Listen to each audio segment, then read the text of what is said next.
Hello, everybody. My name is Teacher Gabriel, or Teacher Gabe, and today we're going to be reading a book about watercress. Watercress is a plant that's found in China and also America. Here's the main picture of the book. This book was written by Andrea Wang and Jason Chin. It's a story about family, memories, and food. Let's see. So here's some pictures. Does anyone have a guess of which state in America this book takes place in? Let's see.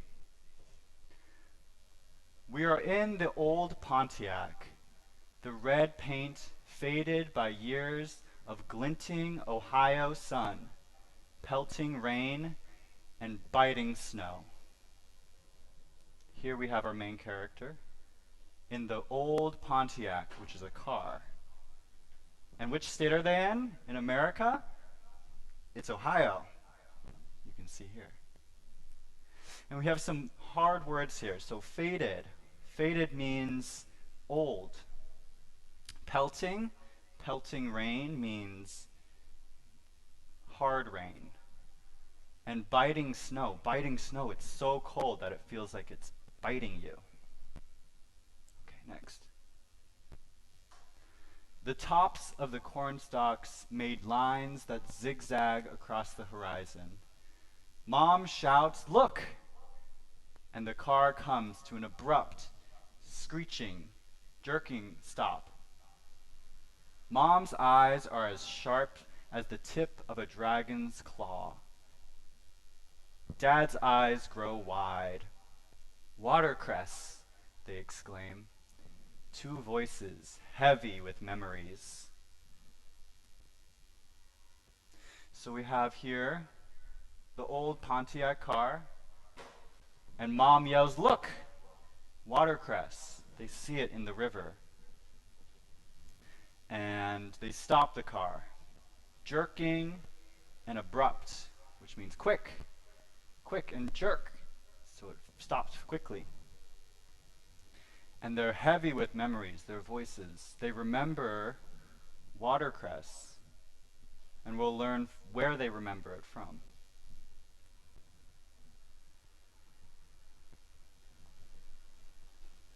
From the depths of the trunk, they unearth a brown paper bag and rusty scissors. And a longing for China. A longing for China. So here we see the depths of the trunk.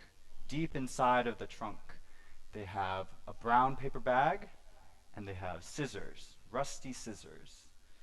So unearthing means they discover it. They go into the depths, they look around, and they pull out the bag and the scissors.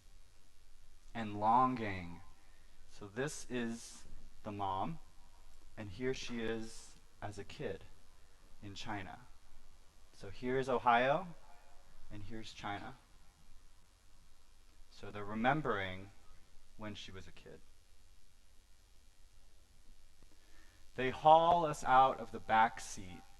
We are told to untie our sneakers, peel off our socks, and roll up our jeans.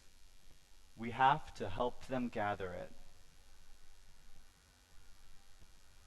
So here we have the main character and her brother. They're rolling up their jeans.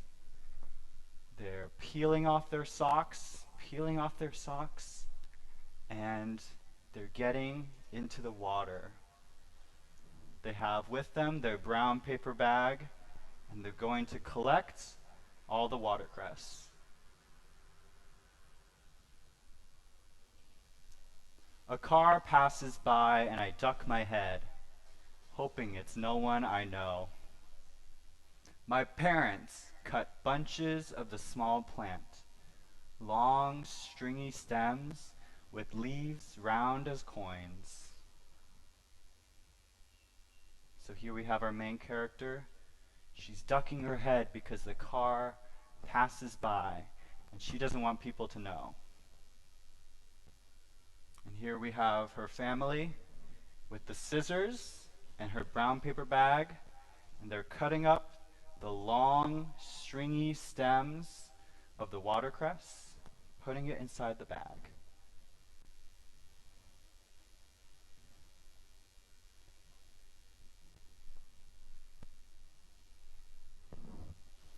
Finally, we load everything, the soggy bag, my sopping shirt, our sodden selves, into the car and head home.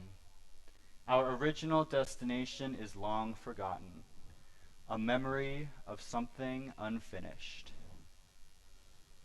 So here we have the corn stalks and the zigzags they made on the horizon. Here's the horizon where the sky meets the land. And here we have the water where they found the watercress and the soggy bag. Soggy means it's full of water. It's wet. And sodden clothes. Her clothes got dirty because she was in the water.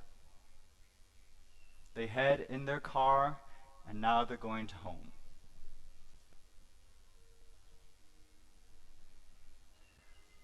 On the dinner table that night is a dish of watercress, glistening with garlicky oil and freckled with sesame seeds.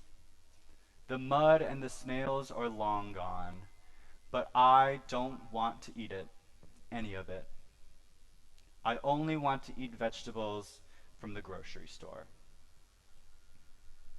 So here we have some more challenging words. We have glistening. Glistening means when the sun shines, it almost sparkles. And we have garlicky, means they cooked with garlic, so it tastes just like garlic. And freckled, sometimes you see people with freckles on their face.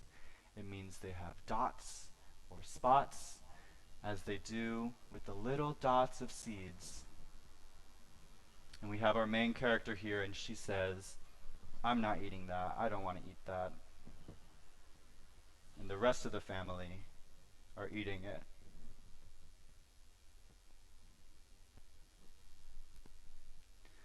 Mom and Dad press me to try some. It is fresh, Dad says. It is free, Mom says. I shake my head. Free is bad. Free is hand-me-down clothes and roadside trash heap furniture, and now dinner from a ditch. So we have our main character here shaking her head, and she says, I don't want to eat watercress. I don't want to eat the food that we found for free, because she thinks that free means that the girls will laugh at her. Free means that she has to get furniture from the trash that no one else wants.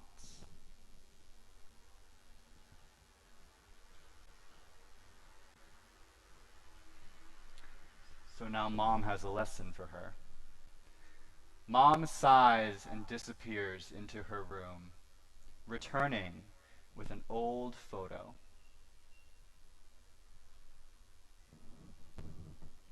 My family, she says, from before. We stare. Mom never talks about her China family. She points to a small boy, as thin as the stem of watercress. My little brother, your uncle. We hold our breath. Mom never told us what happened to him. So here we have the main character's mom and her parents and her brother. So the main character's uncle.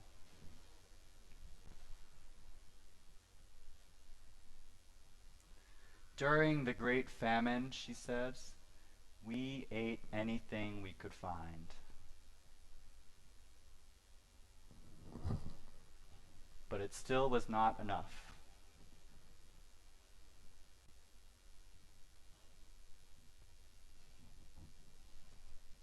I take a bite of the watercress and it bites me back with its spicy, peppery taste.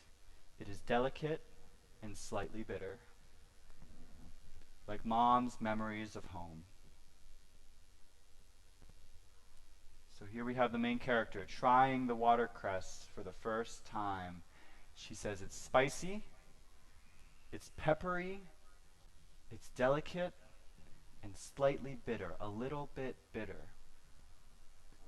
And those can all be said about her mom and what she remembers of China.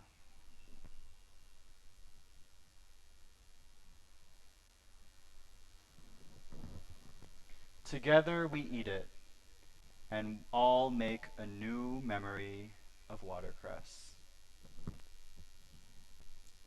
So here we have the family together, eating dinner and remembering watercress, a new memory. And that's our story. Thank you. Hi everyone. I have an activity for you all to do. So here is our cover of our story, and here are 4 squares. 1, 2, 3, and 4. In these squares, I would love if you could draw some pictures of your family. In the first square, I would like to know who is in your family. Do you have a mother and a father? Do you have any siblings? Do you have a cousin? Do you have grandparents? Who lives with you? Maybe you have a dog or a cat. Feel free to include that in your drawing. In square 2, what do you eat for dinner? When you're sitting together around the table, are you having watercress? Are you having food that you picked? What are you eating? In the third square, right here, I would love to know, where do you call home? What is your home like? Is it like our main characters in Ohio? Are there corn stalks around? Or maybe it's a little different. And last, what are your favorite memories together? In our story, our family builds a memory of watercress. They pick it, they cook it, and they eat it. Do you have memories with your family? And that will be your activity. Thanks so much for reading with me, and thanks so much for doing the activity.